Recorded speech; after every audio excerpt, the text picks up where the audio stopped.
안녕하세요, 여러분. 잘 지내셨어요? 네. 저도, 잘 지내고 있습니다.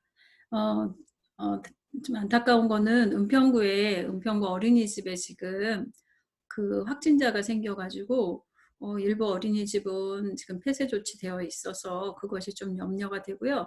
코로나가 점점 그 지역사회로 이렇게 침투하고 있는 것 같은 그런 느낌이 들어서 굉장히 불안하다라는 생각이 들어요. 그래서 막 어떤 SF 영화에 나오는 것처럼 그 보이지 않는 어떤 그 바이러스가 점점점 저희를 좁혀서 오는 것 같은 그런 불안, 그런 어떤 두려움, 그런 것도 있지만 또 그 미리 그런 거에 겁먹거나 그러지 않고 최대한의 어떤 방역이라든지 내지는 생활 속에서 조치를 취하는 것이 그나마 이 어려움이나 이 위험에서 좀 벗어날 수 있는 방법이지 않을까라는 생각을 해보거든요. 여러분들 동일한 어떤 생각을 가지고 계실 텐데 눈에 보이지 않는 바이러스이기는 하지만 저희가 잘 이겨나갔으면 좋겠고 속히 이런 것들이 좀 사라졌으면 좋겠는데 쉽지 않네요. 계속해서. 그래서 저는 이제 지금은 집에 들어와서 강의를 하고 있지만 아이들 이렇게 들려오는 정보에 의하면 그 초등학교 아이가 또 확진이 됐고 그 아이 형제 자매가 또 이제 뭐 검사를 받았고 그 아이들 다니는 어린이집이나 영어학원이나 그런 것들이 다 지금 폐쇄 조치되어 있는 상태여서 교사들도 다 반응 검사를 받고 지금 기다리고 있는 상황이다라고 지금 공지가 왔어요. 그래서 되게 이런 것들이 참 생활 안에서 저희의 일상 생활이 되어버리지는 않을까 지금 염려되고 걱정스럽기도 하고 그래요. 그러니까 여러분들 어린이집이나 내지는 직장에서 이런 일이 없도록 최대한 스스로가 방역에 힘쓰고 또 안전에 힘쓰고 그랬으면 좋겠어요. 예, 건강한 모습으로 갔으면 좋겠는데 참 쉽지 않네요. 오늘은 제 5장이에요. 제 5장. 이제 화를 다스려야 되는데 화를 다스리고 또 그 화를 다스리고 더불어 이제 누군가를 용서해야 되는 어려운 그 훈련 과정이 드디어는 들어왔어요. 내가 스스로 화가 난 거를 인식을 할 수 있어야 되는데 이 인식을 하고 난 후에 이 화를 적절히 다스려야 되고 뭔가 화가 올라오는 것 같은 그런 느낌이 들 때 내가 지금 감정에 어떤 변화가 생기고 있구나를 인식할 수 있어야 될 정도로 그 정신건강이 성숙해야 되는데 이게 사실 쉽지 않은 일이거든요. 그래서 어떻게 화를 다스릴 건지 한 이야기와 또 이제 그 누군가가 나한테 해를 입혔거나 어떤 상황 가운데 내가 부정적인 생각이나 내가 어떤 피해의식이나 그런 것들이 있었을 때 대상을 상대로 해서 분노를 느끼거나 내지는 뭔가 자괴감이 들거나 함으로 인해서 마음속에 어떤 응어리가 저희 있는 것들을 풀어내는 거 그것이 또한 용서 프로그램 중에 하나이거든요. 그래서 이런 것들은 뭐 저도 있고요. 여러분들도 분명히 있을 거라고 저는 생각을 해요. 그 크기의 정도고 깊이의 정도이기는 하겠지만 화 안 내는 사람 정말 이상한 사람이고요. 마음속에 뭔가 누군가에 대한 감정이 없다? 이것도 사실은 글쎄요. 쉽지 않을 것 같다는 생각이 들어요. 그래서 우리 인간이 살면서 우리가 원하지 않았던 어떤 외부 환경에서 오는 자극으로 인해서 이런 화도 날 것이고 또 이런 관계 가운데서 어려움이 생김으로 말미암아 또 이런 뭐 용서하고 용서받고 해야 되는 그런 문제도 생길 거라고 저는 생각하거든요. 그래서 그런 것들을 좀 더 학문적으로 우리가 들여다보는 시간을 갖도록 하겠습니다. 네. 자, 제1강, 2강 화 다스리기에서 처음 이제 이상복 이 책의 저자는 화를 마음에 담아두면 병이 된다라는 아주 별거 아닌 이야기인데 사실은 이게 팩트예요. 화를 마음에 담아주면 그것이 신체화 증상으로 나타나서 뭔가 질병이 생긴다라는 것들이 이제 많은 학문들을 통해서 연구되어지고 있고 그것이 사실이다라는 이야기로 지금 계속 가고 있어요. 그래서 우리가 이 화라는 것은 마음에 들어오는 어떤 감정 상태인데 그것이 우리가 쉽게 얘기하는 스트레스 상황이 얼마만큼 노출되어 있고 그 스트레스를 해결하지 못했었을 때 우리가 신체적으로 뭔가 질병이 생긴다라는 것들이 이미 많은 학회에서 연구 발표되고 있고 이것은 의학계에서도 이제는 공공연한 사실이 되어가고 있어요. 그래서 그런 것들에 대한 이야기를 좀 더 다루어 보는 걸로 하겠습니다. 화병, 예, 이거는 한국에만 있는 화병이에요. 예, 문화 관련한 어떤 증후군이다 해서 미국에 있는 그 DSM-5라고 해서 정신 진단을 내리는 그 학회에서도 이 화병이라는 병을 인정을 하기 시작을 했어요. 그래서 우리나라에 있는 우리나라 문화에만 있는 하나의 그 디스오더, 그 질병이다라고 이야기하는데, 그것은 한의 부정적인 정서에서 비롯된 병리적인 현상이고, 화나는 감정들을 표현하거나 풀지 않고 오랫동안 쌓아놓음으로써 생기는 것들이고, 이게 억울하거나 내지는 무언가에 불만이 있거나 분노를 다스리지 못했거나 뭔가 근심 걱정이 있거나 아니면 어떤 상황에서 너무 낙심되어서 내지는 불안 등으로 다양한 감정과 신체의 어떤 증상이 복합적으로 나타나는 것을 우리가 화병이다라고 얘기하고, 일명 분노 증후군 해가지고 분노의 억제로 인해서 발생한다라고 되어 있어요. 이 화병이라는 것은 문화 관련한 증후군이다라고 얘기하는데, 특정 지역의 어떤 문화로 인해서 나타나는 질병이어서 우리나라에는 화병이나 내지는 신병 그런 것들이 있고요. 뭐 말레이시아나 뭐 그쪽 동남아 쪽에 있는 또 그들의 문화만의 어떤 또 병이 또 있더라고요. 그래서 우리나라에만 있는 어떤 마음의 병이 아니라 제각기 다 문화에 따른 어떤 억압으로 인해서 발생하는 감정적으로 잘못된 부정적인 감정을 해소하지 못했었을 때, 그것을 오래 지속하고 내지는 그것을 묵혀놨었을 때 생기는 일종의 정신질환이다라고 보시면 될 것 같아요. 자, 다음 페이지를 보면 화병의 증상, 혹시 이런 비슷한 증상을 겪고 계시는 분은 있는지 없는지 한번 나눠봤으면 좋겠어요. 가슴이 답답한 통증을 느끼고요. 압박감을 느끼고 열이 오르고 메스껍고 두통이 생긴다거나 내지는 불면증, 허무함, 어지러움, 어깨 통증, 악몽. 저는 정말 젊은 시절에 사실은 이와 비슷한 이게 아마 화병이었지 않았을까라는 생각을 해보는데 한번 경험한 적이 있었어요. 저희 남편이 이제 보증을 섰던 일이 있었는데, 보증을 서가지고 그 어마무시한 돈을 이제 이렇게 저한테 들킨 거죠. 들켜가지고 그것을 이렇게 삭히려고 하는데, 어느 날 막 제가 운영하고 있는 어린이집에도 뭔가 막 우편물이 전달이 되고 하는 거를 보면서, 사실은 뭐 그런 어떤 뭐 압류당하고 뭐하고 하는 그런 것들을 경험을 해봤거든요. 그랬는데 너무 젊은 나이였었어요. 29에 그런 일을 당하고 나니까 세상적인 것도 잘 모르는 상황에서 뭐가 겁나는 것들이 막 날라 들어오는 거예요. 그런데 이것을 풀어낼 어떤 힘이 없는 거죠. 그래가지고 제가 어느 날 어린이집에 있는데 숨이 안 쉬어지는 거예요. 그래서 막 심호흡을 쉬어도 너무 힘들고, 그래가지고 제가 곧바로 내과에 병원에 막 달려갔어요. 자주 다니는 병원에 달려갔더니 대기 중에 있는 저를 의사가 보고는 위급한 환자인 것 같으니까 먼저 들어오라고 얘기해서 저를 이렇게 먼저 진료를 하는데, 뭔가 속상한 일이 있었냐고 묻더라고요. 그래서 이러이러해서 이런 일이 벌어졌다고 라고 했더니 그 의사가 굉장히 명의였던 것 같아요. 돈은 버리되 건강을 버리면 안 되지 않겠느냐. 그러니까 이미 돈은 버렸다라고 생각하고 마음을 고쳐먹고 몸이라도 챙기라고 그 이야기를 한 거예요. 그래서 그 의사의 한마디가 정말 그냥 평범한 이야기임에도 불구하고 저한테는 굉장히 의지가 됐던 말이고, 내가 그때 어떻게 해야 될지 모를 때 사실은 하나의 길을 열어준 것 같다라는 생각이 들거든요. 그래서 어차피 닥친 일, 이제 이거를 해결하는 방법밖에는 달리 없어서 그것들을 그냥 마음의 병이 생기지 않도록 하면서 그런 일들을 해결했던 기억이 나거든요.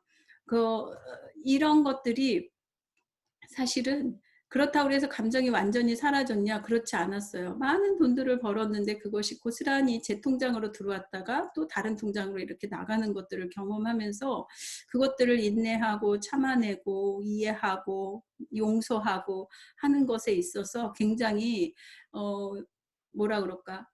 그 기간 동안은 저한테는 굉장한 훈련이었다라는 생각이 들어요. 그러니까 화병의 증상이 여기에 나와 있는 것뿐만이 아니라 여러 가지 증상으로 불면증으로도 여기 나와 있기는 하지만 잠을 못 이루는 사람도 있을 거고 또 음식을 과다하게 먹는 사람도 있을 거고 우울함에 빠져 있는 사람들도 있을 거고 뭐 여러 가지 증상으로 나타날 거라는 거죠. 그런데 그것들이 다 어느 일정한 마음에서 오는 병이다라는 것들을 이제 예측하셔야 된다라는 거예요. 그래서 누군가가 주변에서 내가 이런 증상이 있어라고 얘기한다면 혹시 그 사람 안에 어떤 이렇게 엉켜있는 마음이라든지 내지는 풀지 못하는 어떤 감정이 있는지를 좀 이렇게 풀어놓을 수 있도록 편안한 분위기를 만들어서 이야기를 들어주는 공감하는 그런 관계가 된다면 훨씬 더 그 사람한테는 좋은 상황으로 바뀔 수 있는 하나의 기회일 수 있다라는 거죠.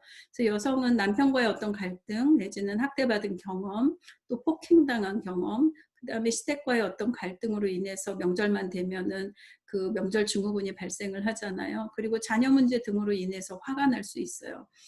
예전에 우리 어른들은 엄마들은 그런 이야기 많이 했어요.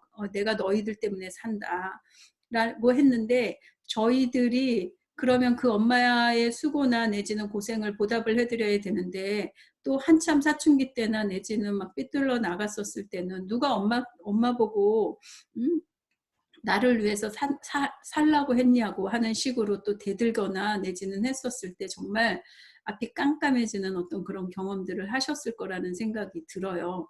그래서 이런 어떤 관계 가운데 일어나는 문제들이 원만하게 해결되지 않았었을 때 그것을 바깥으로 토해내지 못하고 안으로 삭혔었을 때 나타나는 증상들이 대부분 화병으로 자리하는 거거든요. 남성 같은 경우에는 주로 사회적 인간관계에서 발생하는데 승진에서 누락됨으로 인해서 오는 좌절감, 그 다음에 직장에서의 부당한 대우, 그리고 어떤 그 속에서 일어나는 갈등 관계 내지는 가족 사회로부터 부당한 대우를 받은 어떤 억울함 같은 거 그런 것들도 남자들도 화병이 있을 수 있다라는 거예요. 그런데 이제 이것들이 어떻게 나타나느냐 대부분 위에 있는 증상으로 나타난다라고 되어 있고 잠을 못 주무시는 분들이 되게 많은 것 같아요. 그 잠을 못 주무시는 것이 특히나 여자들은 저희 시기에는 갱년기 증상과 같이 이제 이렇게 겹쳐져서 오는 걸로 인해서 갱년기 증상으로 진단을 내리시는 의사 선생님도 많고 그것으로 인해서 호르몬 처방을 받거나 하는 분들도 있지만 사실은 그런 폐경기 증상으로 이제 오인하고 오진하는 경우 뭐 호르몬 제를 투여하거나 내지는 그것으로 처방을 받기는 하지만 이거는 원인 치료는 되지 않는다라는 거예요. 그래서 약에 대한 것을 우리가 약을 처방받고 약을 먹는 것은 어떤 결과에 대한 불면증에 대한 어떤 처방이지 사실은 불면증이 올 수밖에 없는 그런 원인이 있을 거 아니에요. 그런 것들이 감정적인 어떤 정서적인 문제일 텐데 그것에 대한 원인을 제거하는 그런 어떤 치료는 아니다라는 것들을 여러분들이 아시면 좋을 것 같아요. 병원에 가면 대부분 이런 결과 치료가 우선시 되어 있고 처방을 잘 내려주죠. 대부분 의사들한테 여기 어깨가 아픈데 엑스레이 찍어봐도 아무 문제가 없어요. 또 뭐 가슴이 답답해요. 그래서 가슴이 답답하다고 얘기했는데 뭐 폐사진을 찍어본다거나 내지는 가슴 사진을 찍어봐도 아무 문제가 나타나지 않아요. 그럼 대부분 의사들은 뭐라고 처방을 내려줘요? 스트레스라고 얘기해 주잖아요. 그런데 그 스트레스가 어디에서 오느냐? 결국에는 감정이 뭉쳐져 있고 그것을 원만하게 자유롭게 풀지 못했을 때 오는 하나의 증상인데 그것이 신체화로 나타난다라는 것들이죠. 제가 얼마 전에 여러분들한테 그 책을 하나 사진 찍어서 올린 거 있잖아요. 그 책을 제가 지금 읽고 있는데 그 책에 보면 그 저자가 의사인데 그 의사가 연구한 것들 중에서 뭐가 있냐면 이런 스트레스에 노출이 많이 되면 스트레스 호르몬이 나오고 그 호르몬이 아드레날린하고 또 한 가지 이제 그 호르몬이 있는데 그것이 굉장히 순간에 탁 나오면은 굉장히 뭐 황홀한 느낌이 들게 한다는 거예요. 그렇지만 그것이 계속해서 만성적으로 나오면 그 호르몬으로 인해서 근육의 어떤 활동이 바뀌고 세포의 조직이 바뀌고 그럼으로 인해서 위나 대장이나 내지는 뭐 머리, 뇌에도 영향을 미치고 하면서 전반적으로 어떤 그 조직이 원활하게 돌아가는 우리의 몸이 신체가 원활하게 돌아가는 것이 아니라 호르몬으로 인해서 뭔가 화학작용이 일어나고 그것으로 인해서 약한 곳에 질병이 나타난다라는 얘기를 하는 거예요. 근데 결국에는 뭐를 없애야 되느냐? 스트레스 상황을 없애야 되고, 그거 스트레스 상황을 어떻게 그러면 없앨 수가 있느냐? 외부에서 오는 자극인데 라고 한다면 그 책에서는 일단은 마음을 넓히는 그런 것들을 취하라는 거예요. 내가 수용할 수 있는 범위가 많으면 사실은 스트레스가 잘 안 일어나는데, 내가 마음이 뭐 이렇게 어떤 그 막말로 소갈딱지가 아주 좁거나 그랬었을 경우에는 외부에서 오는 그 압력들을, 외부에서 오는 어떤 자극들을 그냥 그럴 수 있지로 받아들이는 것이 아니라 굉장히 비합리적으로 생각하고 자기가 원하는 어떤 그런 생각들과 그런 프레임으로 세상을 보기 때문에 이게 스트레스를 작용할 수밖에 없다라는 거죠. 그래서 그 의사의 처방은 제가 지금 읽고 있어서 결론은 안 났지만 지금 중간까지 읽었었을 때 나오는 거는 뭐냐면, 결국에는 그것을 수용할 수 있는 그릇을 넓히는 거, 그것이 최대한 내가 나를 보호하는 방법 중에 하나다라는 이야기들을 하고 있어요. 그래서 똑같은 상황임에도 불구하고 어떤 사람은 그것을 굉장히 큰 자극으로 받아들이고, 어떤 사람은 그럴 수 있지라고 해서 그냥 스쳐 지나가는 사람도 있다라는 거예요. 결국에는 뭐가 문제예요? 외부 환경이 문제가 아니라 내 자신의 마음 상태, 내 정신 상태가 결국에는 나한테 화를 부른다라는 생각을 할 수 있는 거죠. 그래서 화병도 여기에 보면은 단계가 있어요. 그냥 무조건 화병이 들어오는 것이 아니라 어떤 자극으로 오는 충격기가 있고 갈등기가 있고, 그것을 체념하는 체념기가 있고, 그것으로 나타나는 어떤 신체적인 증상이라든지 심리적인 증상이 있을 거고, 그것을 투병하는 그 기간이 있을 거고, 이것들로 인해서 이제 화병이 제거가 된다거나 치료를 받으면 회복되고요. 결국에는 그걸로부터 이렇게 탈출하는 시간도 있다라고 이 책에서는 이야기를 하고 있어요. 네. 그래서 교재를 보시면 페이지 240페이지에 나와 있거든요. 그 240페이지에 보면은 각 단계별로 충격기는 어떤 거냐, 스트레스를 받거나 분노가 일어날 때 받는 격한 감정을 말한다라고 되어 있고, 상대에 대한 배신감, 증오심, 복수, 심지어 살이까지도 품게 되는 극한 감정의 상태를 말한다라고 되어 있는 거죠. 외부에 내가 수용하기에 너무 버거운 어떤 상황, 그런 것들로 인해서 받는 충격적인 어떤 그런 상태, 그리고 거기에서 드는 감정들, 억울함이 될 수도 있고, 그 다음에 배신감이 될 수도 있고, 그 어떤 증오심이 생길 수도 있고, 복수해야 되겠다라는 마음도 생기고, 어떨 때는 순간적인 생각이지만 죽이고 싶었다라는 생각도 들 수 있다라는 거예요. 그러니까 그런 것들을 통해서 또한 갈등기가 극한 스트레스나 분노를 결정한 뒤 일정 시간이 지난 후에 마음이 차분해지고 이성을 회복하면서 오히려 심각한 고민에 빠지게 되는 시기라고 되어 있고요. 체념기는 자신의 탓으로 규정하고 포기한다라는 거예요. 아우, 나 혼자만, 나 하나 참으면 집안이 편안하지라는 생각을 가지고 그냥 체념해 버린다라는 거죠. 그래서 대부분의 여자들이 내 팔자다, 팔자소관이다라고 얘기하고, 그냥 내 운명이겠거니 라고 얘기하고, 크리스찬들은 이거 뭐라고 얘기해요? 아유, 내 십자가지라고 얘기하면서 그냥 그 상황을 벗어나려고 하기보다 그냥 수용하고 참아내려고 하는데 어떤 에너지를 많이 쓴다라는 거죠. 그리고 나서 증상기가 나타나요. 이런 감정 억제와 체념으로만 마음에 쌓인 화가 근본적으로 해결되는 것은 아니기 때문에 스트레스가 만들어지고 만성 스트레스의 형태로서 이제 신체적인 증상이 나타난다라는 거죠.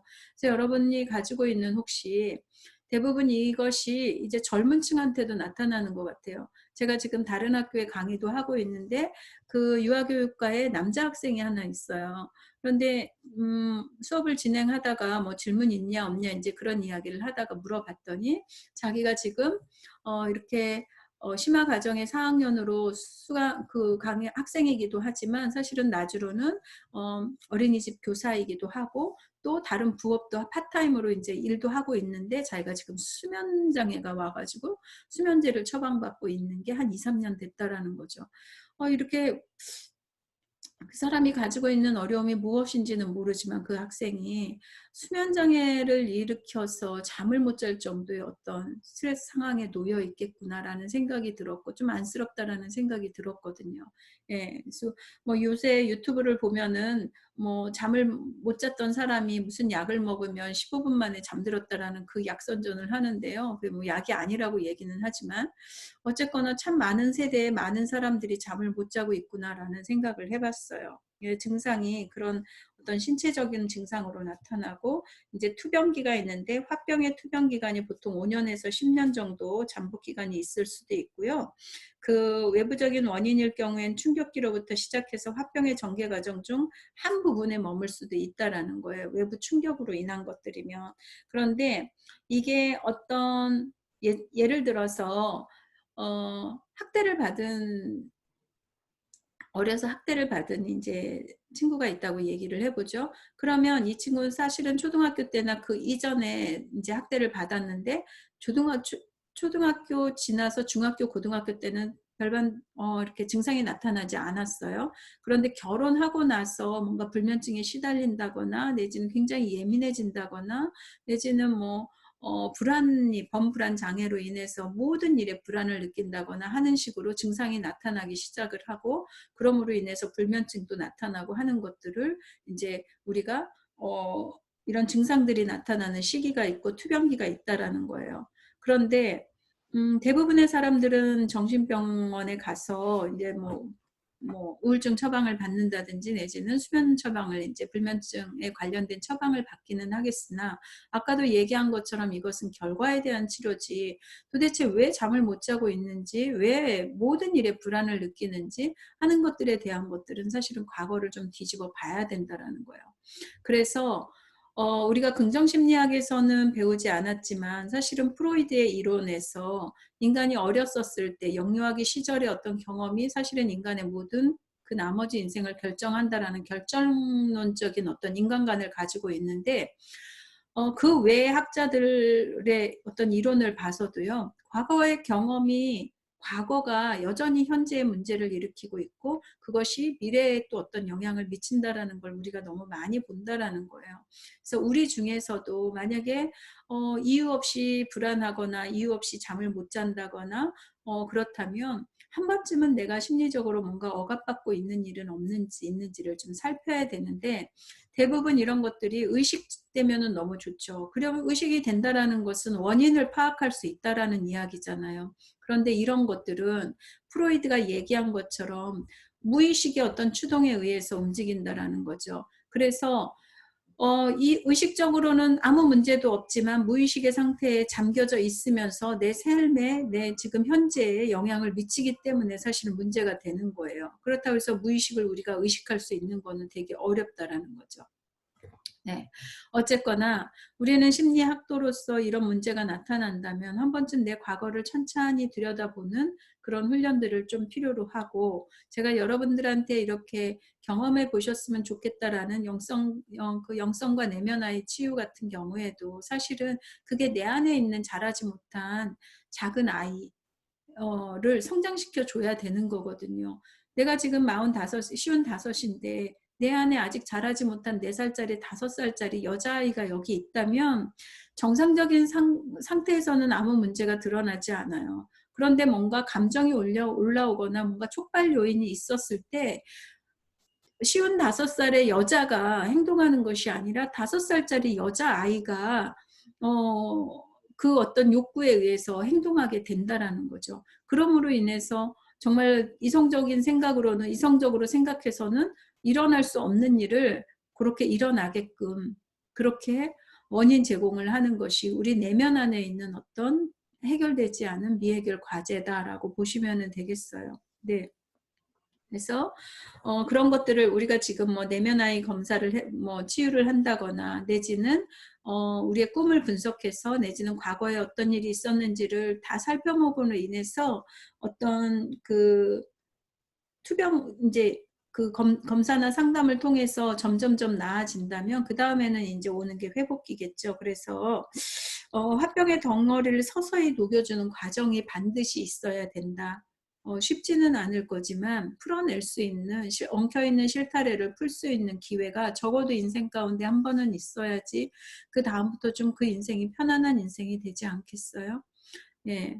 그래서 여러분들 주변에나 여러분들이 혹시 이런 마음 관계를 어려움이 있으면 스스로에게 한번 자문자답 해보시는 그런 시간이 있었으면 좋겠다라고 생각을 해봐요. 네. 화병의 주요 이제 증세들이 나오는데 신체화 장애에서 두통, 가슴 통증, 열, 소변 장애, 어깨 통증, 소화기 계통의 장애, 우울증도 있을 수 있고 불안 장애도 있을 수 있고 공황 장애, 강박, 공포 그런 것들이 다 사실은 화병의 주요 증상이다라고 보면 돼요. 그래서 증상 이제 환자의 어떤 증상이 나타나요. 화병의 특징적인 증상을 없애야 되고 이것은 약물이나 침 등의 한의학 요법으로 사라지게 할 수도 있고요. 정서적인 문제, 억울함이 있다거나 분함을 뭔가 이렇게 조금만 건드려도 분하다거나 억울하거나 하는 사람들이 있다면 상담을 한다거나 뭔가 명상을 하고 그것들로 인해서 자유로울 수 있도록 풀어내는 시간이 반드시 필요하다라고 보시면 돼요. 사고적인 문제는 쓸모없는 사람이라는 생각에서 벗어나는데 이거는 사실은 비합리적인 사고죠. 우리가 인간이 어떻게 쓸모없는 사람이 있을 수 있어요.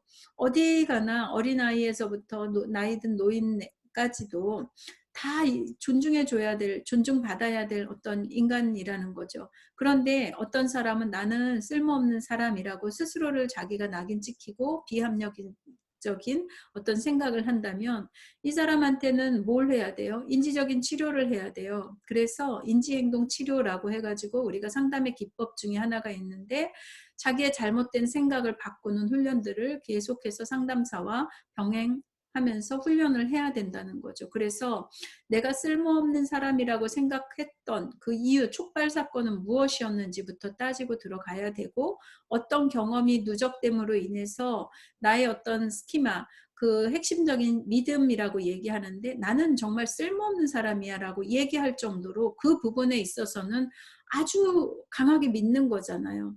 그러므로 인해서 잘못된 어떤 사고들을 하는 거거든요.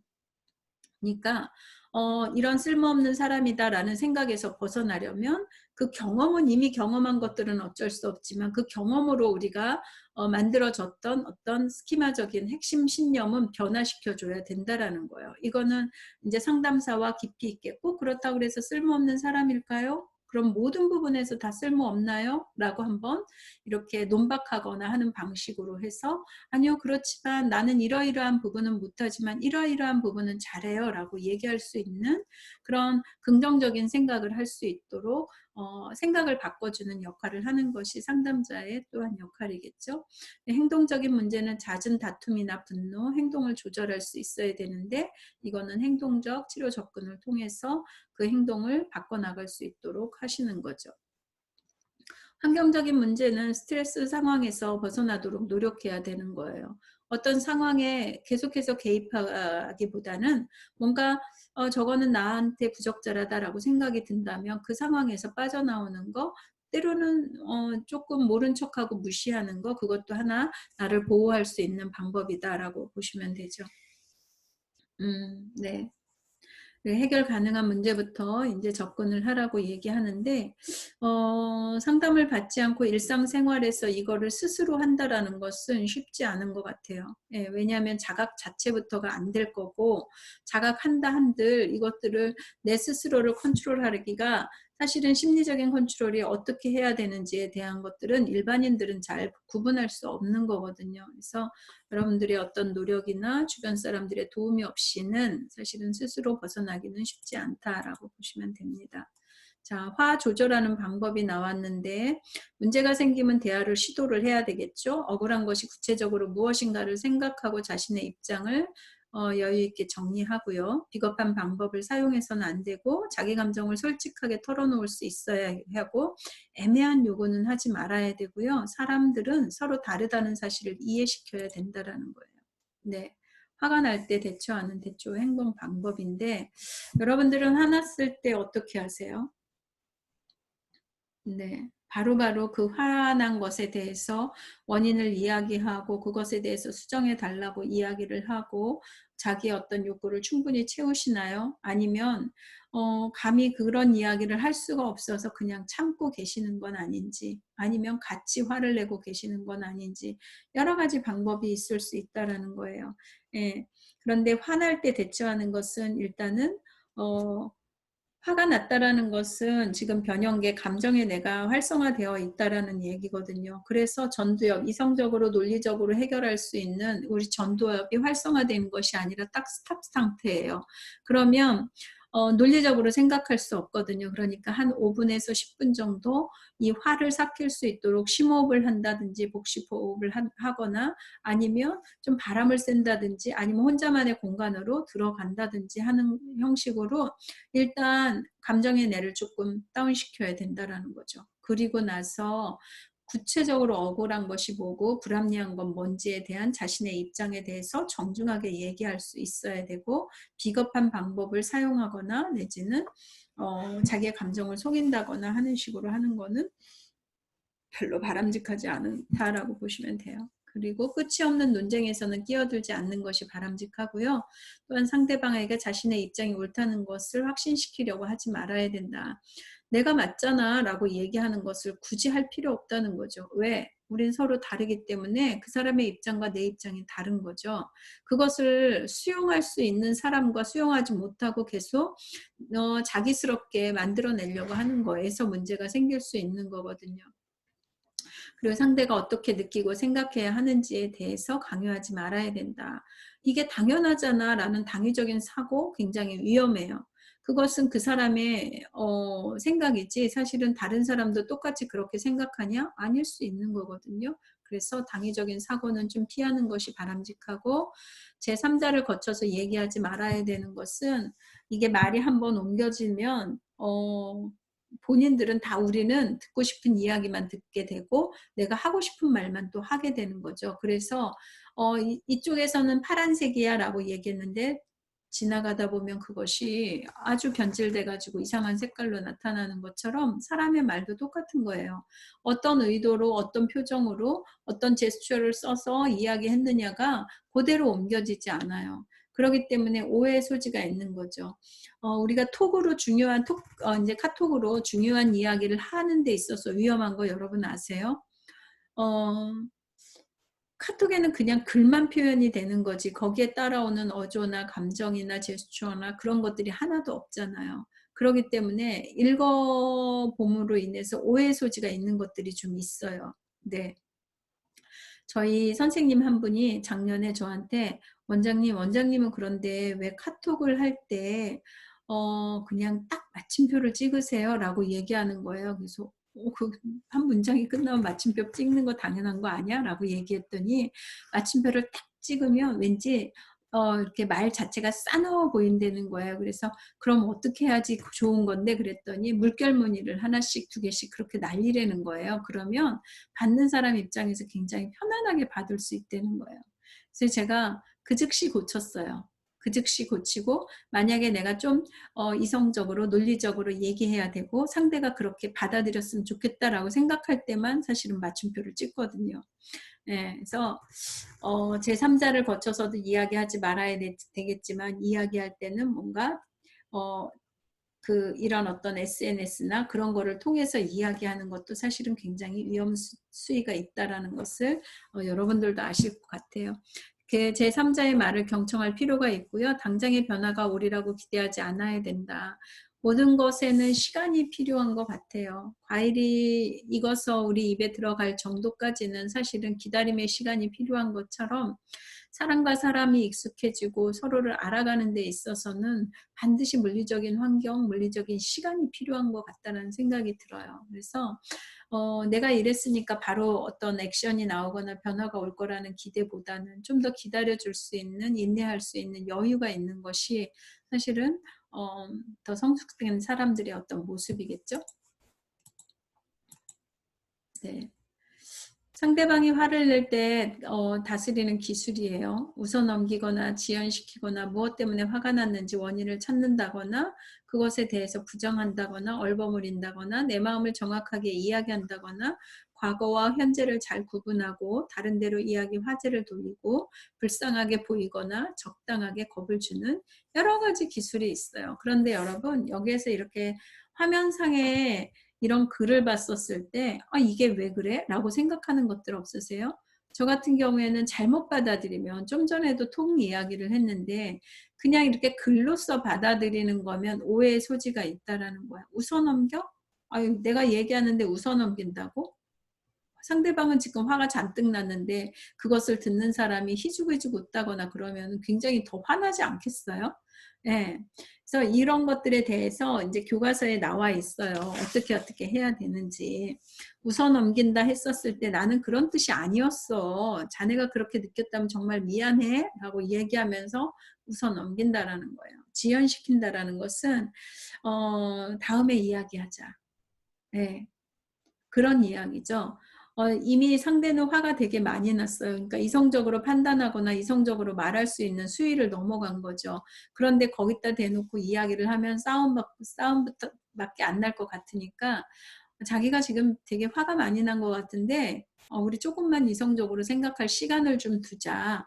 라고 얘기해서 다음에 얘기했으면 좋겠어. 아니면 뭐 오전에 그런 일이 있으면 오후에 다시 한번 이야기하지. 라고 얘기해 주는 게 좋다라는 거죠. 그래서 지연시킴으로 인해서 다시 한번 상대가 스스로 자기의 문제를 되짚어 본다거나 생각할 수 있게끔 도와주는 거. 네. 그런 것들. 무엇 때문에 화가 났는지 원인을 찾는 거에 있어서는 그게 왜 그렇게 중요한데 라고 얘기해 줄 수도 있는 거예요. 네. 어떤 상황이 벌어졌을 때 그게 그렇게 중요한 이야기였어? 중요한 내용이었어? 라고 얘기하고 나는 그렇게까지 심각한지 몰랐는데 당신이 그렇게 화내는 거 보니까 굉장히 이게 중요한 사항이었었네. 근데 내가 다시 한번 제대로 들어볼게. 내지는 좀 더 생각해 볼게. 라고 해서 뭔가 그 상황에서 상대방의 화를 다스려주고 다시 한번 생각할 수 있는 그런 상황으로 갔으면 좋겠다라는 생각이 들어요. 여기 나머지 것들도 다 하는 건데 뭐 불쌍하게 보인다거나 적당하게 겁을 준다거나 하는 것들은 어떻게 해야 되는지 잘 모르겠어요. 네. 아무튼 여러분들 네 이런 것들이 있고요. 화병의 평가 및 대처 방법에서 I am worth it이라고 모델이라고 얘기해요. 제1단계가 굉장히 중요한 단계인데 그것이 나에게 정말 중요한가. 지금 이렇게 싸움이 일어나는데 이 사람하고 내가 이렇게 이 얘기하는 게 정말 이게 중요한 사항인가? 이 정도로 화가 날 정도로 중요한 내용인가를 한번 생각해 보고 2단계는 나의 부정적인 기분과 생각이 그 상황에서 적절한가? 상대는 굳이 나를 화나게 한다거나 뭔가 기분 나쁘게 하려고 하는 거는 아니었는데 내가 그 이야기를 들음으로 인해서 화가 나고 뭔가 부정적인 감정이 올라오는 그것이 과연 적절한 행동이었나? 라는 것들을 생각해 보고 이 상황을 긍정적인 방향으로 바꿀 수 있는가라는 것들을 보는 거죠. 네, 그리고 네 번째가 그런 행동을 취하는 것이 가치 있는 일인가. 어, 제가 요즘 마음의 고생을 좀 하고 있어요. 그러니까 올해 들어서 저희 이제 어린이집의 교사들이 작년 이제 올해 들어오면서 좀 바뀌었는데 새로 이제 대표로 이렇게 세워놓은 교사 대표가 성격이 약간 제가 심리학을 공부해서 이제 조금 들여다보면 약간 그 조증과 우울증을 왔다 갔다 하는 친구예요. 그래서 좋을 땐 너무 좋고 안 좋을 때는 누가 뭐라고 하지 않았는데 벌써 막 감정이 바닥에 붙어 있어요. 그런데 어저께 같은 경우에도 제가 뭔가 서류를 이제 정리해 가지고 내려오라고 얘기했더니 거기에 대해서 발끈하면서 "그걸 왜 제가 해야 돼요?"라고 얘기하는 거예요. 그래서 예. '아 뭔가 이미 화가 나 있었구나.'라는 생각을 했는데 저한테 대하는 태도가 예쁘지 않았던 거죠. 그래 가지고 일단 거기다가 제가 화를 내거나 그러지는 않고 제가 대화를 하면서 이 친구가 지금 감정이 내지는 톤이 조금 뭔가 '마음이 상해 있네.'라는 것들을 캐치하고 '아니 그러면 누가 해 이거를.' 라고 인제 얘기하면서 웃어 넘겼어요.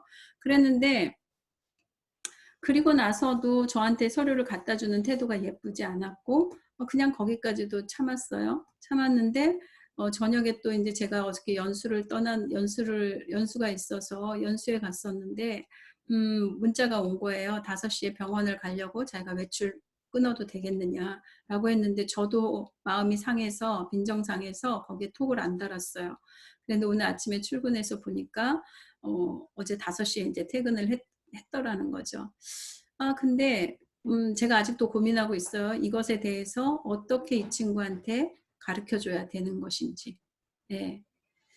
요 화병의 평가 및 대처 방법인데 꼭 화병이라고 할 것이 아니라 정말 이것이 나에게 중요한지, 그 친구한테 중요한 사항인지, 이런 부정적인 감정은 괜찮은 건지, 적절한 건지, 그다음에 긍정적인 상황으로 바꿀 수는 있는 건지, 내지는 이런 행동을 내가 만약에 어떤 선택을 하고 그 행동을 했었을 때 이거는 가치 있는 일인지에 대한 것들을 사실은 곰곰이 따져보고 있는 중이에요. 아직 결론은 안 났어요. 근데 인제 이렇게 감정이 왔다 갔다 한 것이 오늘 어제 문제가 아니기 때문에 좀 더 지켜보고, 제가 예전에도 "상담을 한번 받아 봤으면 좋겠다."라는 이야기를 가볍게 했는데 여전히 그런 문제들이 드러나서 사실은 쉽지는 않은 것 같아요. 쉽지는 않은데 일단 좀 더 지켜보면서 이 친구의 어려움, 일종의 인제 상처로 인해서 나타나는 어떤 행동들이에요. 제가 그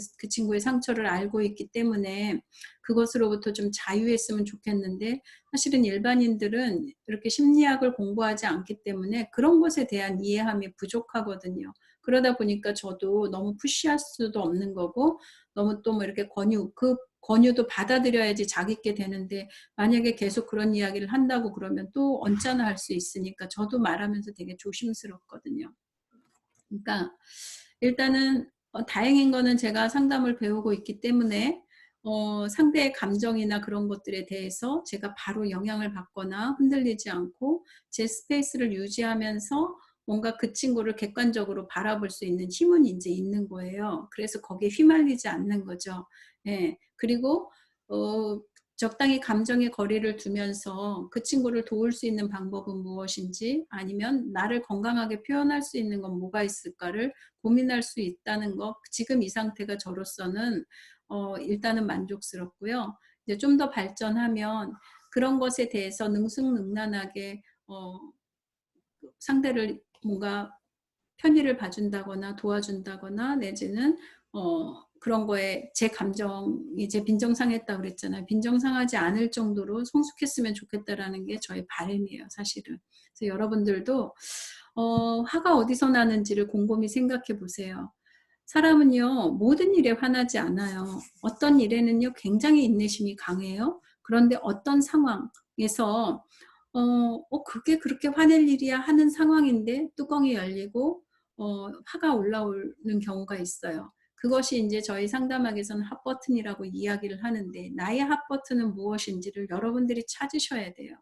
그게 거절감인지, 내지는 자괴감인지, 내지는 여러 가지 우리의 그 부정적인 감정들 있잖아요.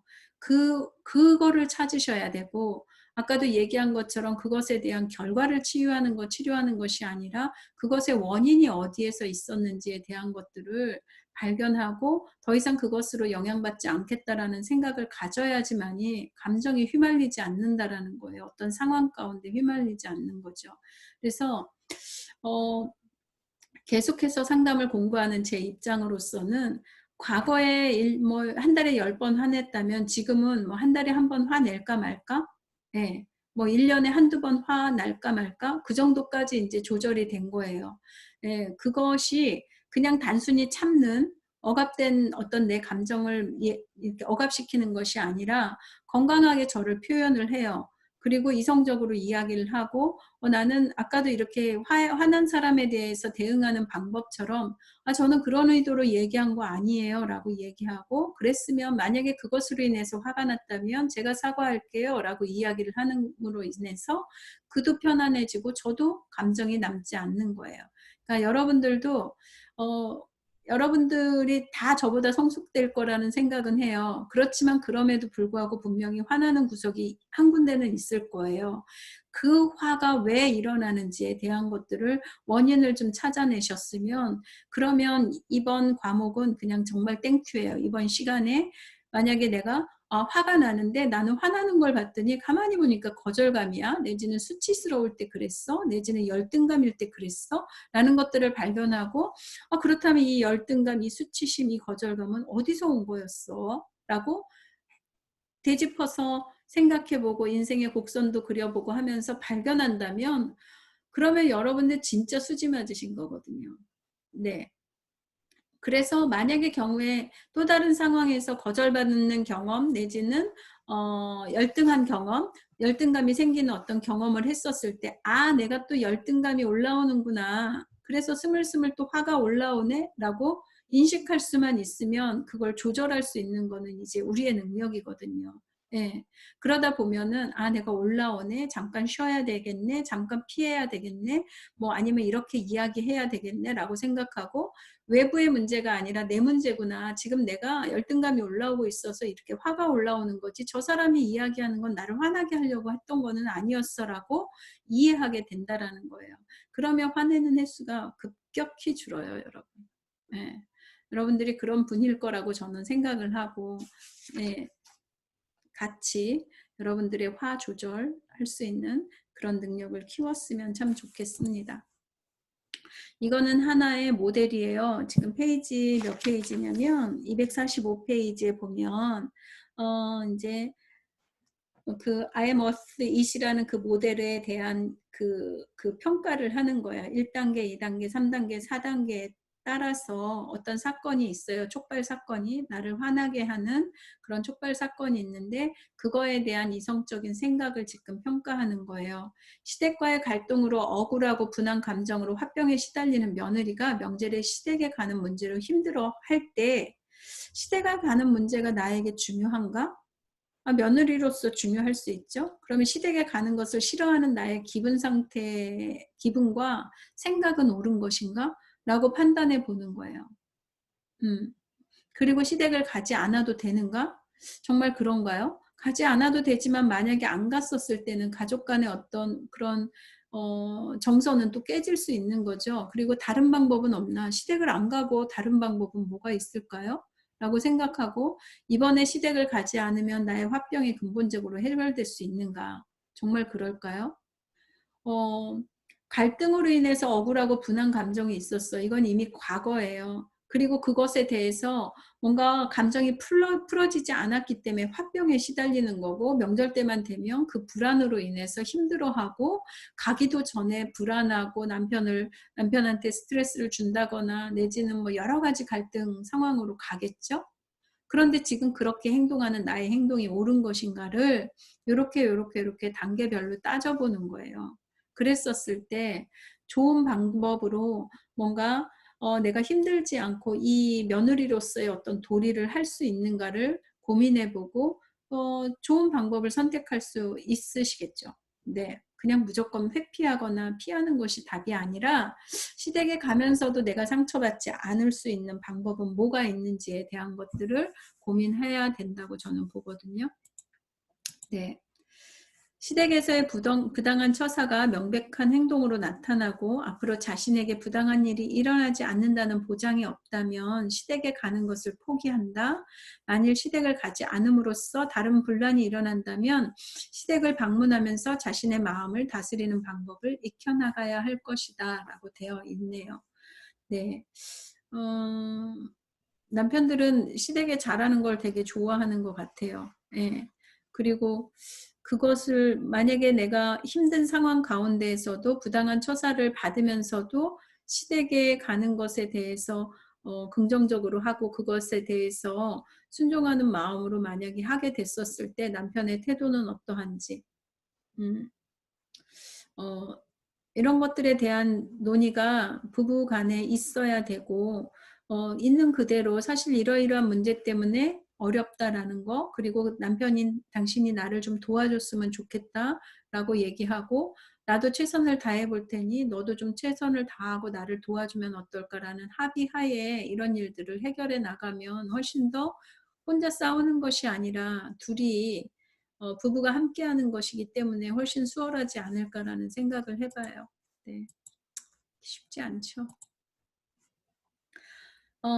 전장에는 이제 자기의 어떤 모델을 하나의 실습을 하는 건데 요거는 한번 여러분들이 가지고 있는 어떤 문제를 한번 1단계, 2단계, 3단계, 4단계로 한번 해보시고 그 어려움에 대한 해결책은 무엇이 있는지 함께 나누어 보는 거 그런 것들을 해보시면 좋을 것 같아요. 저도 사실은 이거를 이렇게 보면서 제 안에 문제가 하나 있는 거죠. 저도 이제 시댁과의 어떤 갈등은 아닌데요.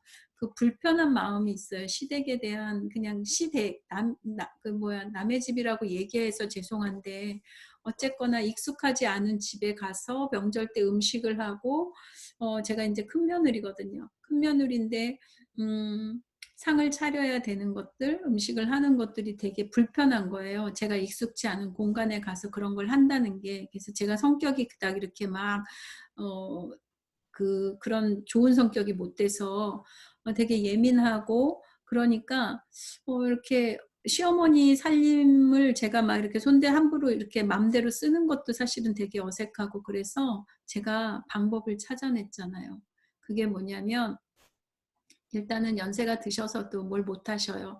그래서 어머님 제가 음식은 다 해갈 테니까 어머니 아무것도 하시지 마시고 그냥 밥만 하신다 생각하세요. 그리고 아무것도 사시지도 마세요 라고 얘기하고요. 제가 시댁에 가기 전에 시댁에 그 뭐 1년에 2번 음식을 차려가지고 가는데 제가 미리 명절 음식을 집에서 조금씩 조금씩 해요. 그래가지고 명절 때 이제 그것을 아이스박스에다 다 실어서 예를 들어서 락앤락 통에다가 뭐 잡채, 갈비 내지는 뭐 김치 내지는 뭐 하다못해 김까지 다 제가 다 잘라가지고 그냥 접시에만 딱 옮기면 되고 뭔가 데펴서 먹을 수 있게끔 모든 준비를 싹 해가지고 가서 시댁을 가요. 그걸 준비해서. 그리고 저는 그것들을 그대로 그 이제 일회용 락앤락통 같은 거는 저렴하잖아요. 그것들을 그대로 거기다 놓고 와요. 왜냐하면 저희는 뭐 많이 먹어봤자 2끼 정도 먹고 오는데 2끼 먹고 나머지 남는 음식은 어머님이 이제 또 드시라고 놓고 오거든요. 그렇게 하니까 오히려 분쟁도 없고 저도 이렇게 익숙하지 않은 부엌에 들어가서 뭘 찾고 막 뭘 한다는 것 자체가 되게 힘든데 저는 익숙한 집에서 제가 제 음식을 해가지고 가니까 그것들이 훨씬 더 마음이 편한 거예요. 그래서 며느리로서의 어떤 도리도 하면서 저의 어떤 실속도 차리는 거죠. 네. 그렇게 해가지고 가니까요. 오히려 주변에서 더 좋아하시는 것 같아요. 그 시누이도 그렇게까지 챙겨가지 않아도 된다라고 이제 저를 걱정해 주시기도 하고 또 아래 동서들도 혼자 애쓰셨다라고 얘기를 하고 뭐 그런 어떤 인사까지 받을 정도로. 근데 사실은 뭐예요? 제가 저를 보호하는 거죠. 제가 그 불편한 감정에서 그 어색한 상황에서 오래 노출되어 있으면 저도 모르게 제 안에 스트레스가 쌓이고 그것을 또 제가 스스로 잘 뭐 이렇게 풀어낸다면 모르겠지만 남편이 미워질 수도 있는 거잖아요. 그러다 보면은 부부간의 갈등도 생길 수 있는데 그런 갈등을 아예 일으키지 않기 위해서 찾아낸 방법 중에 하나거든요. 그러니까 여러분들도 여러분들이 힘들어하는 어떤 문제들, 여러분들이 정말 가치 있다라고 생각하는 것들은 지키면서도 그 가치를 계속 유지해 가면서 또 자기 자신의 어떤 심리적인 상태도 건강하게 지킬 수 있는 방법, 그게 지금 이 I am worth it이라는 모델을 통해서 나타나는 어떤 해결책이잖아요. 그래서 한번 해보시면 참 좋겠다라는 생각을 해봐요. 네. 자, 화 다스리기의 여러 가지 원리라고 되어 있어요. 분노는 나의 선택이라는 거죠. 내가 화를 낼 것인가 말 것인가에 대한 선택. 분노가 또 우리를 죽이기도 해요. 아까도 얘기했지만 감정이 신체화 증상으로 나타나기 때문에 이 화를 참는 것도 사실 건강하지 않고 화를 너무 자주 내는 것도 사실은 건강하지 않아요. 예, 상대방의 입장에서 역지사지라고 우리가 얘기하는데 내가 만약에 저 입장이라면 어떨까라는 생각을 늘 항상 해보면 좋으실 것 같고 거기에서 나오는 비합리적인 당위적인 기대 내가 내 입장만 생각했었을 때는 당연히 그래야지. 그러는 거 아니야? 이게 기본이지 하는 말들이 있었는데 만약에 남편의 입장이라든지 교사의 입장에서 뒤집어 보면 과연 그것이 당위적인가? 당연한 행동을 해야 되는 거라고 생각하는 건 아닌가라고 해서 그동안에 내가 너무 비합리적으로 너무 당위적으로 생각하지는 않았는지에 대한 것들, 그런 것들을 좀 생각해 보시고 그런 기대를 당연하다고 생각하는 그런 기대를 좀 바꿀 필요가 있다라는 거죠. 그리고 자가 발전적 분노를 줄여라 그래가지고 반복적인 분노를 줄이라는 거예요.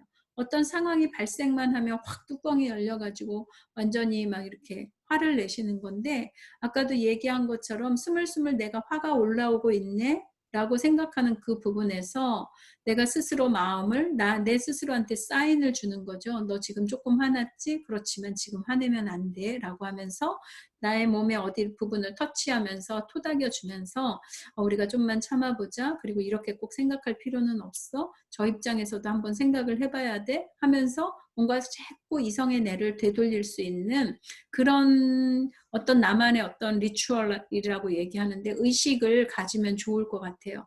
저 같은 경우에 제가 선생님들한테 이제 얘기 드렸는지 모르지만 제가 뭔가 불안한다거나 남들 앞에 섰었을 때 굉장히 막 심장이 쿵쾅거릴 때 제 스스로 이렇게 양손을 이렇게 잡고 스스로 토닥이면서 남들한테 들키지 않을 정도로 요로요로 해주면서 괜찮아 수키야 라고 얘기한다라는 거예요. 지금 괜찮아. 잘할 수 있어. 라고 제 스스로한테 체면을 거는 그런 것들을 하면서 제가 이렇게 업되어 있는 감정, 불안한 감정들을 다스리는 그런 훈련들을 하거든요.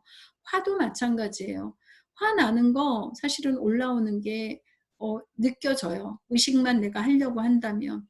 남편하고의 어떤 갈등에서 대부분 여자들은 뭔가 비난의 말투로 남자들한테 쏘아붙이는데 스물스물 내가 뭔가 이 사람을 비난하고 싶은 마음이 올라오고 비난의 말이 여기까지 나온다라는 걸 의식만 하면 참아낼 수 있는 거나 아니면 그것을 말을 바꿀 수 있다거나 내가 지금 이 사람을 비난하려고 하고 있구나. 비난의 말이 올라오고 있네. 라고 생각하는 거죠. 그리고 나서 역지사지로 내가 만약에 남편한테 이런 이야기를 들으면 내 기분은 어떨까를 한번 생각해 보면 말하면 안 되겠더라고요. 그래서 그것을 참아낸다거나 내지는 좋은 쪽으로 이야기를 한다거나 내 감정이 사그러들 때까지 있다가 정말 이성적으로 편안하게 얘기할 그런 시간에 아니면 남편도 기분이 좋고 나도 마음이 괜찮을 때 뭐 어떤 부탁의 어조로 이야기를 한다거나 하는 식으로 가정을 지켜나가는 거, 부부관계를 유지해 나가는 것도 되게 좋은 것 같아요.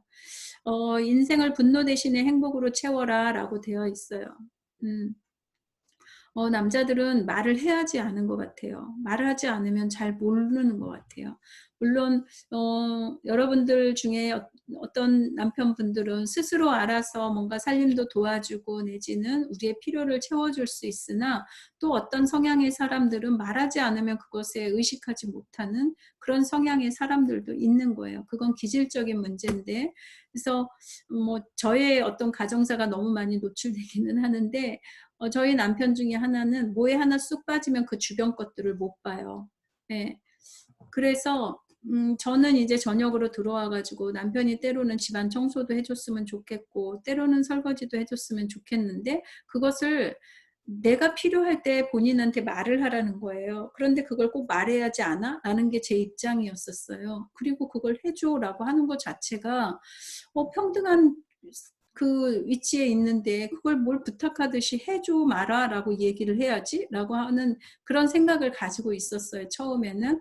그런데 어느 날부터 제가 좀 이제 나쁘게 말하면 약은 거고 어떻게 보면 지혜로운 거죠. 제가 너무 힘들다라고 얘기를 하고 당신이 설거지를 해주면 너무 좋겠어 라고 말을 바꾸기 시작을 했어요. 예. 그랬더니 아 그래? 그럼 내가 할게 라고 얘기하면서 설거지를 너무 잘해주는 거예요. 저의 목적은 뭐예요? 내가 설거지를 안 하고 누군가가 나를 대신해서 설거지를 해주면 그것이 저의 어떤 목적을 이루는 거잖아요. 그런데 그것을 아니 이거를 말을 해야지 알아? 내가 이렇게 늦게까지 일을 하고 왔는데? 라고 하면서 그 사람을 비난하면서 말하지 않아도 해줘야 되는 거지 라고 얘기한다면 이미 감정이 상해버린 상태이기 때문에 설거지를 해도 기분 좋게 하지 않을 뿐더러 저도 감정이 상하고 남편도 감정이 상한다는 거죠. 그리고 나서는 말을 바꾸기 시작을 하면서 제가 이제 부탁하고 뭔가 이렇게 해주면 감사하다고 얘기하고 뭐 했더니 훨씬 더 집안의 분위기가 좋아지면서 이런 사소로운 거 하나하나까지가 행복의 조건이 되고 긍정적으로 바뀌고 있는 거예요. 그러니까 여러분들은 이미 저보다 잘하실 거라고 생각해요. 예. 그런데 여러분들도 혹시 간에 뭐 이렇게 주변에서 관계 가운데서 그런 것들로 인해서 어려움을 당하고 있다면 한 번쯤 다스리면서 입장을 바꿔가면서 상황을 바꾸거나 행동을 바꿔보시면 좋겠습니다. 자, 자기 표현적 진술이라는 이야기가 있어요. 세 가지 이제 F인데 팩트, 필링, 페어, 리퀘스트라고 해가지고 이거 세 가지를 사용하여서 이제 의사를 전달한다라고 하는데, 사실을 있는 그대로 객관적으로 서술하고 그거에 따르는 감정의 행동이 나에게 어떤 영향을 끼쳤는지 내 감정을 이야기하고, 그리움으로 인해서 정당한 요구를, 내가 원하는 것을 구체적으로 합리적으로 이야기하는 거, 이것이 사실은 자기 표현적 진술이라는 거죠. 당신이 이렇게 해주니까 내가 기분이 되게 좋은 것 같아. 아니면 내가 기분이 상하는 것 같아. 그런데 당신이 이렇게 할 때 나는 되게 좋을 것 같아 라고 해서, 이게 결국 뭐예요? 아이메시지 하는 방법이나 똑같아요. 어떤 사실을 이야기하고 사실에 따르는 어떤 감정을 이야기하고 내 니즈, 욕구를 이야기하는 거, 그것이 아이메시지니까 이것도 이런 식으로 해서 여러분들 말을 바꾸면 참 좋겠습니다. 그게 건강한 자기 표현 행동이죠. 그게 주장적 행동이라고 여기서는 이야기해요. 상대방을 불쾌하게 하지 않으면서 자기의 권리를 당당하게 내세우며 자기의 생각을 솔직하게 나타내는 행동. 이렇게만 하면 사실은 굉장히 싸울 일도 없고 오해할 일도 없고 빈정상할 일도 없는 거죠. 그런데 우리가 그렇게 못하고 소극적으로 행동한다거나 내지는 공격적으로 행동하기 때문에 관계가 깨지고 싸움이 일어나고 화가 쌓이고 할 거라는 거예요. 그래서 요 옆에 이제 빌려간 돈을 갚지 않고 또 빌려달라고 하는 친구한테 어떻게 말할 것인가. 저는 사실 소극적으로 했어요. 예.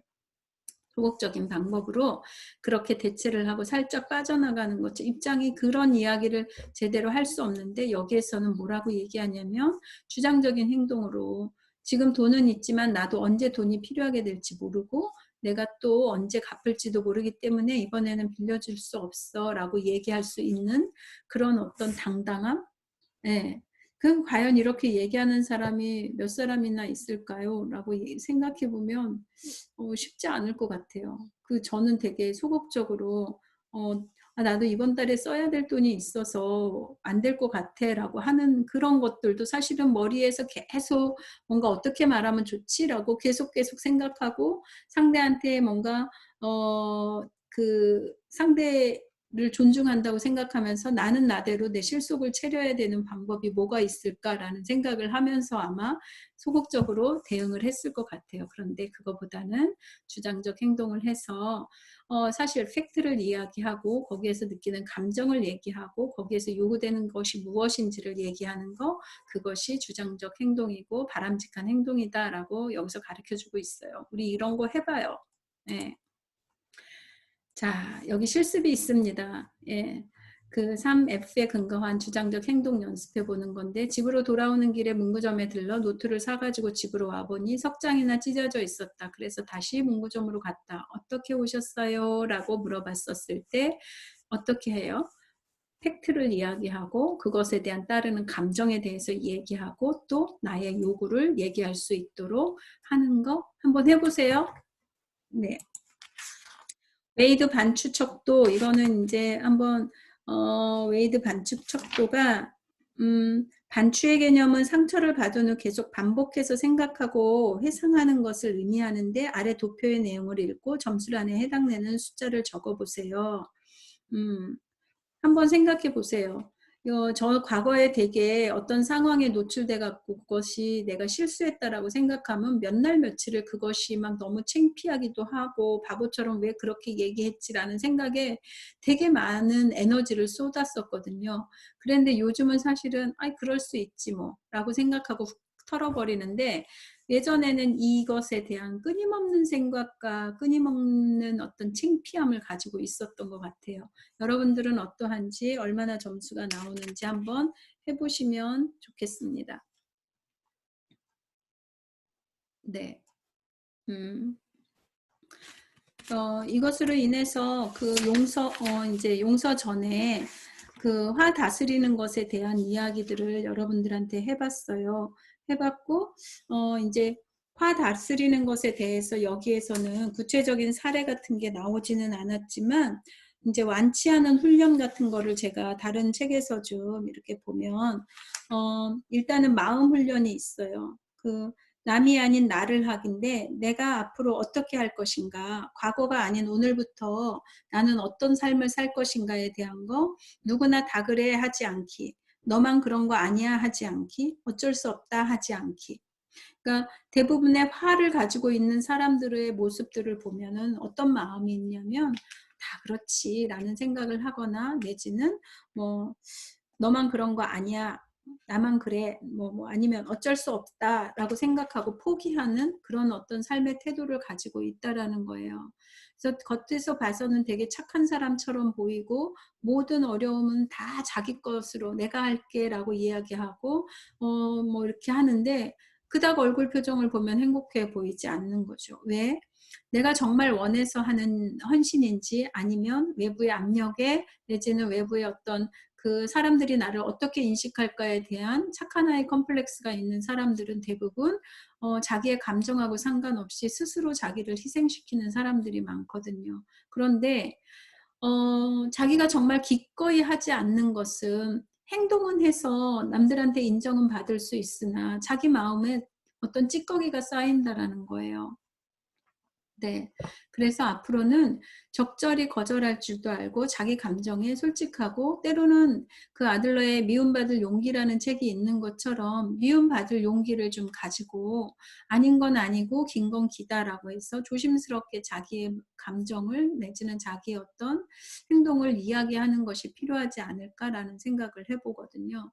또 하나는 뭐냐면, 너무 희생하지 말라는 이야기예요. 자녀들 때문에, 남편 때문에, 내지는 친정 부모 때문에, 내지는 시댁 때문에 너무 자기 자신의 어떤 욕구도 있을 텐데 그런 거 다 내려놓고 우선순위를 그쪽에다 맞춘다라는 것은 사실은 바람직하지 않아요. 그러니까 적어도 여러분, 그러면 이제부터 다 나만 차릴 거야? 그것도 사실은 비합리적인 거죠.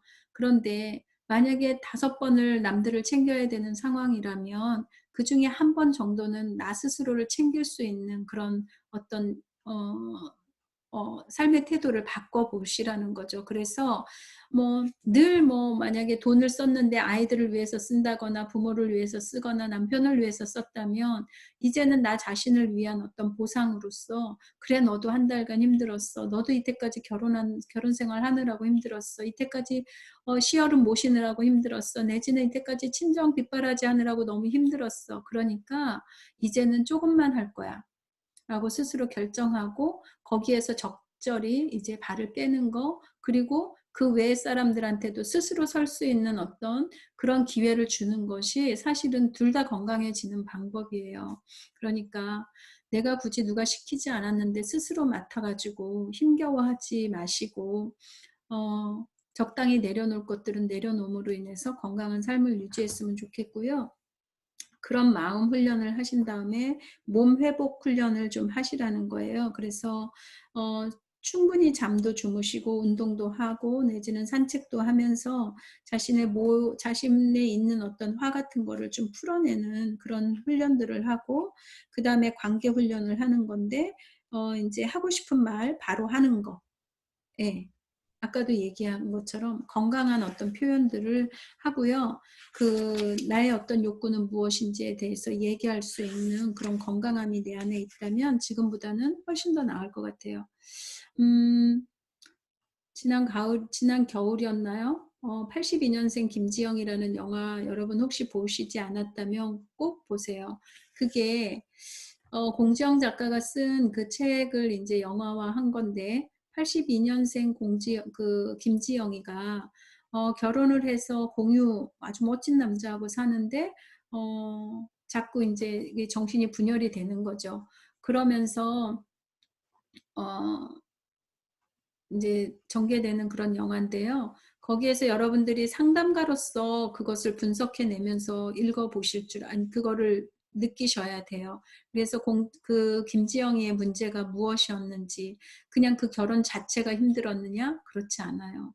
그 사람이 가지고 있던 과거의 어떤 경험으로 인해서 그것이 감정에 너무 억압되어 있었고, 그러므로 인해서 그게 차곡차곡 쌓여서 결과적으로는 그게 하나의 병으로, 정신질환으로 나타났던 거거든요. 근데 그 정신과 의사가 처방 내려준 건 뭐냐면은 그냥 너가 하고 싶은 말을 좀 해봐 라는 거였었어요. 그리고 거기에 보면은 카페에 가서 자기를 막 비난하는 주변 사람들한테 하고 싶은 이야기를 해요. 그리고 돌아와 가지고는 그 정신과 의사한테 뭐라고 얘기했냐면, 정신과 의사가 물어봤어요. 어땠냐고 그때 기분이. 그랬더니 not bad, 나쁘지 않았다. 그런 이야기를 하거든요. 한 번도 자기의 의사에 대해서, 자기의 감정에 대해서 얘기하지 않은 친구였었어요. 네. 아마 그게 아버지의 어떤 영향력이었었는데, 고등학교 때 이제 그 영화를 보시면은 알아요. 아버지가 이제 고등학생이었었을 때 이제 김지영을 비난하는 한 장면이 나오는데, 그때 이후로 자기 것에 대해서 챙기는 것들을 잘 못하고, 계속해서 이제 억압되어 있는 감정으로 살다가 결국에는 그렇게 나타나는 거거든요. 그래서 상담가의 어떤 눈빛으로, 관점에서 그 영화를 다시 한번 보시면 아마 굉장히 많이 인간의 심리에 대해서, 그 다음에 정신적인 문제에 대해서 이해함이 높을 거라고 저는 생각을 해요. 그래서 한번 꼭 읽어보시면 좋을 것 같고요. 한꺼번에 이거를 다 하려니까 너무 시간이 부족해서 첫 시간엔, 이번 주에는 화 다스리기 그것만 진행하는 걸로 하고, 다음 시간에 용서 훈련에 대해서 좀 더 깊이 있게 다뤄보는 걸로 진행하도록 하겠습니다. 들어주셔서 너무 감사하고요. 중간고사에 관련된 이야기, 그 다음에 과제에 대한 관련된 이야기 역시 제가 카톡에다가 올려놓을게요. 그래서 여러분들 부담스럽지 않은 한도에서, 그렇지만 또 학교에서 요구하는 것들에 대한 기준은 맞춰가면서 진행하는 걸로 그렇게 안내 드릴 테니까 걱정하지 마시고, 한 주간 또 건강하게, 행복하게, 그리고 내 안에 있는 화는 무엇인지, 어떨 때 화가 나는지, 그리고 이제 그 화에 대한 어떤 원인을 발견했다면 내가 건강하게 긍정적으로 주장하는 나의 태도는 어떻게 해야 되는지, 만약에 이러이러한 똑같은 상황이 벌어졌을 때 나는 다음번에 이전과 똑같이 행동하고 말하고 할 것인지, 아니면 좀 더 건강하게 이렇게 표현하고 나를 지킬 것인지에 대한 결정, 그런 것들을 하시면 되게 좋을 것 같아요.